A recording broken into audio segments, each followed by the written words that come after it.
एक और जहां बिहार में चुनावी सरगर्मी तेज हो गई है, वहीं अब चुनाव आयोग और केंद्र सरकार पर गंभीर सवाल उठने लग गए हैं। बिहार से लेकर महाराष्ट्र तक वोट चोरी का ऐसा जाल सामने आया जिसने राजनीतिक हलकों में भूचाल ला दिया है। बिहार में जिस एसआईआर यानी स्पेशल इंटेंसिव रिवीजन को लेकर दावा किया जा रहा था कि वोटर लिस्ट पूरी तरह साफ हो चुकी है, वही अब शक के घेरे में आ गई है। मामला तब तुल पकड़ गया जब आरजेडी प्रत्याशी राहुल शर्मा के नाम दो अलग अलग वोटर लिस्ट में पाए गए।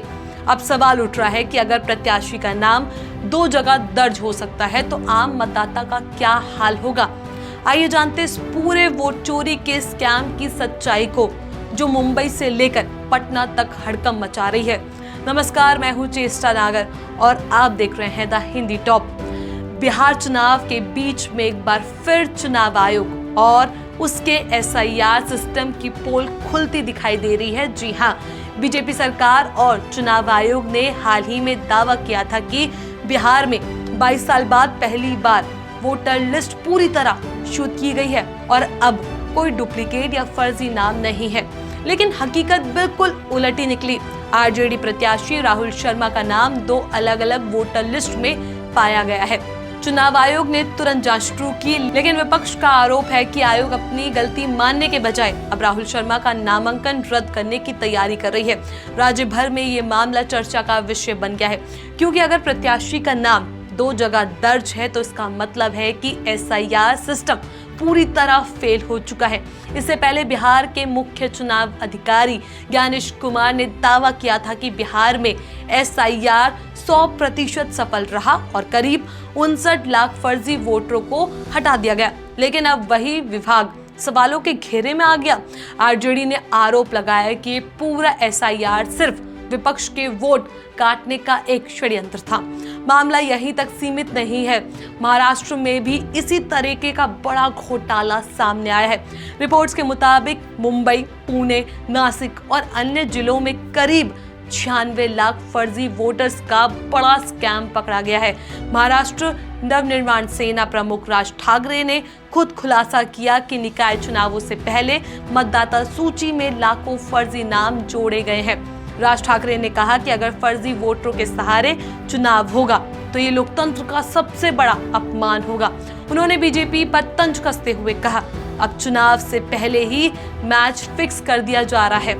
राज ठाकरे के साथ साथ शिवसेना, यूबीटी, कांग्रेस, एनसीपी और समाजवादी पार्टी ने भी राज्य निर्वाचन आयोग से शिकायत की है कि वोटर लिस्ट में डुप्लीकेट नाम, फर्जी पते और झूठे दस्तावेज जोड़े गए हैं। विपक्षी दलों की मांग है कि जब तक नई मतदाता सूची तैयार नहीं होती तब तक कोई भी निकाय चुनाव ना कराया जाए। ये मामला इसलिए और गंभीर हो जाता है क्योंकि राहुल गांधी पहले ही कई बार केंद्र सरकार पर वोट चोरी की सरकार चलाने का आरोप लगा चुके हैं।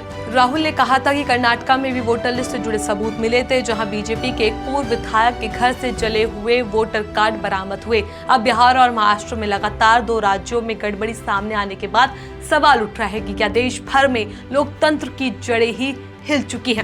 विपक्ष का आरोप है कि केंद्र सरकार और चुनाव आयोग मिलकर वोटर लिस्ट में गड़बड़ी कर रही है ताकि विपक्षी दलों के वोट कम किए जा सके और सत्ताधारी पार्टी को फायदा मिले। बिहार में एसआईआर के तहत 59 लाख नाम काटे जाने का दावा किया गया था, जिसमें कहा गया था कि ये मृत या डुप्लीकेट वोटर है।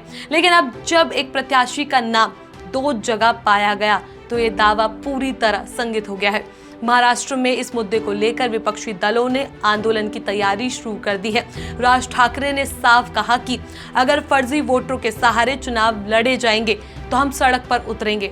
अब न सिर्फ एमएनएस बल्कि शिवसेना, कांग्रेस और एनसीपी भी एकजुट होकर इस मुद्दे पर आवाज उठा रही है। ये सब तब हो रहा है जब बिहार में चुनाव नजदीक है और महाराष्ट्र में निकाय चुनाव की तैयारियां चल रही है। ऐसे में पूरे देश में एक बड़ा सवाल खड़ा हो गया है, क्या चुनाव आयोग निष्पक्ष है? क्या बिहार और महाराष्ट्र जैसे राज्यों में मतदाता सूची के साथ जानबूझकर छेड़छाड़ की जा रही है? और क्या ये सब किसी बड़े राजनीतिक गेम प्लान का हिस्सा है? तो अब तस्वीर साफ है, वोट चोरी का ये मामला सिर्फ बिहार या महाराष्ट्र तक सीमित नहीं है, बल्कि लोकतंत्र की जड़ों पर वार है। बिहार में एसआईआर की पोल खुल चुकी है और महाराष्ट्र में 96 लाख फर्जी वोटर पकड़े गए हैं। सवाल यह है कि जब जनता वोट डालती है तो क्या उसका वोट सही जगह पहुंच भी रहा है? क्या देश का लोकतंत्र अब सिर्फ कागजों पर रह गया है? जनता अब जवाब मांग रही है और अगर जवाब नहीं मिला तो सड़क से संसद तक बड़ा आंदोलन तय है। इस पूरे मुद्दे पर आपका क्या कुछ कहना है? वोट चोरी को आप कैसे देखते हैं? क्या आपको सच में लगता है कि आपका भी वोट अब सुरक्षित नहीं है? अपनी राय हमें नीचे कमेंट बॉक्स में जरूर बताएं। ऐसी और भी वीडियोस के लिए आप हमारे चैनल द हिंदी टॉप को सब्सक्राइब कर लें। इसके अलावा आप हमें एक्स, फेसबुक और इंस्टाग्राम पर भी फॉलो कर सकते हैं।